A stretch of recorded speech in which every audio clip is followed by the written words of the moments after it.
Hello বন্ধুরা, দেখো তোমাদের সাথে আজকে জলপাইয়ের রেসিপি নিয়ে আসলাম। জলপাইটাকে সিদ্ধ বসিয়ে দিলাম। এই যে দেখো, জলপাই সিদ্ধ ভালো করে হয়ে গেল। তারপরে গোটা ধনিয়া, গোটা জিরা, পাঁচফোড়ন, পানমুহুরি শুকনা কড়াইয়ে ভেজে নিলাম।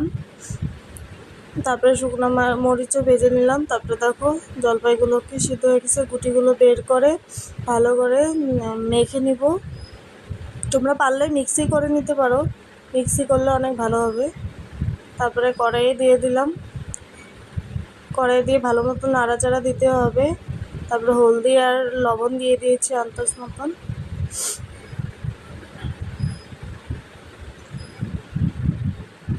আচারটা খেতে অনেক ভালো হয়েছিল, অনেক টেস্টি হয়েছিল। তারপর দেখো, চিনি দিয়ে দিলাম। তোমরা যেরকম মিষ্টি খেতে ভালোবাসো ওরকমভাবে দিয়ে দিবে। আমি দুই ঢাকনা দিয়েছি। তারপর দেওয়ার সাথে সাথে দেখো, জলপাইটা পাতলা হয়ে গেছে, জল ছেড়ে দিয়েছে।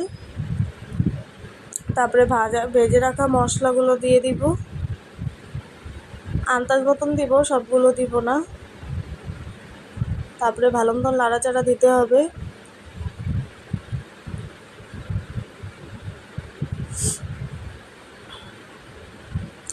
ভালো করে নাড়াচাড়া দিতে দিতে পুরো শুকিয়ে যাবে।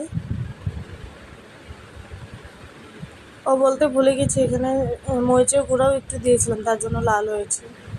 এই যে দেখো, আমার জলপাইয়ের আচার পুরো রেডি। এখন গোল গোল করব। আমার জলপাইয়ের গোল আচার রেডি। ভালো লাগলে লাইক, কমেন্ট, শেয়ার করে দিও। Bye bye, tata.